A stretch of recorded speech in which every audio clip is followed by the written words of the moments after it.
வயசுக்கு வந்துட்டியா? என்னவா? சும்மாதான் கேட்டேன், கோவப்படாத. என் ஃப்ரெண்டு சொன்னா லவ் பண்றவங்களாம் கோவத்துல திட்டினாலோ சந்தோஷத்துல கத்தினாலும் பெருசா மீன் பண்ணி சொல்லிக்க மாட்டாங்களாமா.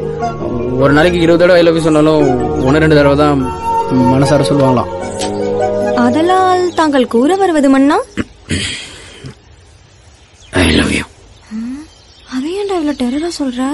அடி மனசுல இருந்து சொன்னேன். தேவா லவ் அதான் ஸ்டேட்டஸ் ஒத்த சொல்லால மாட்டிக்கிட்டேனா போறக்கனால சிக்கிக்கிட்டேன் கண்ணு குழியில விழுது விட்டேனா சிரிச்ச சிரிப்புல